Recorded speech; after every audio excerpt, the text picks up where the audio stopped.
So that is why I thought it is extremely important that I bring this India factor in the forefront. Now, with this much for terrorism and extremism, I would like to talk of the Indo-Pakistan conflict very briefly. The conflict between India and Pakistan, we have fought 3 wars, we have fought a number of skirmishes, number of regional conflicts. We have to resolve 3 disputes: the Kashmir dispute, Siachen, and Sir Creek. These are the 3 disputes which need resolution. It is because of tension between India and Pakistan, where a confrontation, mini war-like situation gets created after every terrorist act, which becomes dangerous. And it becomes dangerous because of the nuclear overtones that exist in the region. In order to avoid any concern of the world, this being a nuclear flashpoint, we must resolve the disputes: Kashmir dispute, Siachen, Sir Creek. I will not go further into the details.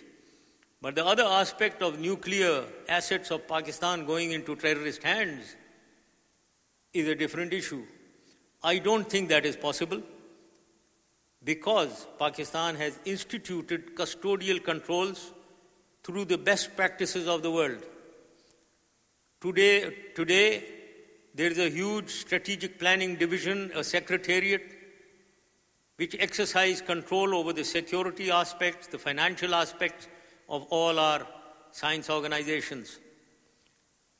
Today, we have created a force called Army Strategic Force Command, which is a core of the army, having 2 divisions and brigades and regiments, which actually hold our nuclear and missile assets.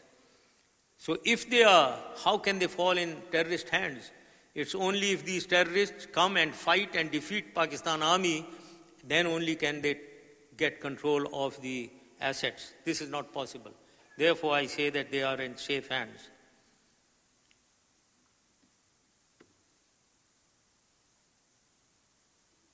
I would now like to come to the last point of poverty and underdevelopment in the region. As I said, all the socio-economic indicators of this region maybe are the poorest, are the worst, one of the worst in the world. And I think economy is the backbone for all kinds of development in the social sector.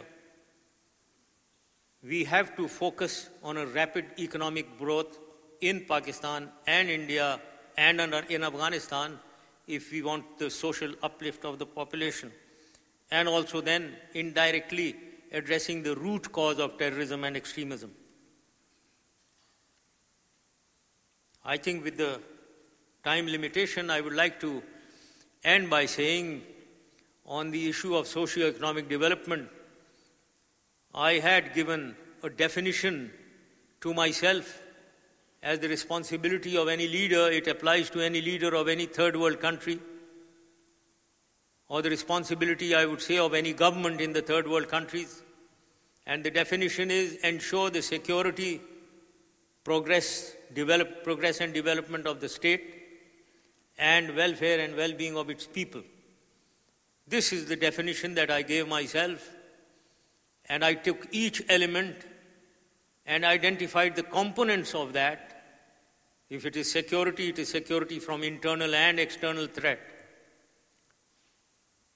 Security from internal threat from people like the gentleman, and security from external threat from forces poised against Pakistan's borders.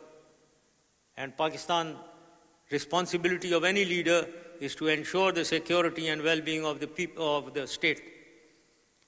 The other is development, progress and development of the state. And that I translated into the requirements of Pakistan, like water management, communication infrastructure development, telecommunication development, etc. I won't go into the details. I identified the welfare and well-being of the people as health, education, poverty alleviation, and employment generation. This is the line that I had adopted, This was the objective that I set for myself. I formulated a strategy to move towards those objectives. And then I worked out modalities and tactics of how to inch forward towards attaining those ultimate objectives. I think that is the requirement of any developing country or the countries of South Asia. Ladies and gentlemen, the last element is the population control element. There is a population explosion in that region. That has to be addressed on a war footing to avoid, in fact, to deal with poverty. This is all that I have to say, ladies and gentlemen. In conclusion, I would say there is the greatest demand on real leadership in the region to tackle all these subjects that I've spoken of, all the challenges that confront the region. And leadership places demands which sometimes, may I say, generally leadership should focus on public perceptions, public demands, and flow along with public demands. But a time comes in the lives of some leaders and lives of nations where the public perception or the public demand may not be correct. And that is where real leadership comes in, because that direction then, through real leadership, needs to be changed, needs to be managed and changed, and people convinced for a change and changing that public perception. I say that because today, maybe here in the United States, leadership faces a similar situation where there are certain demands in the opposite direction on Afghanistan. We need to take very, very deliberate decisions because the decisions will have far-reaching consequences. I have identified the wrong decision, 3 wrong decisions in the past, purposely to indicate that wrong decisions lead to very far-reaching adverse consequences. So I would leave it to the leadership and to the people, to the great people of this great nation, United States, to take right decisions so that we do not later on suffer regionally and internationally.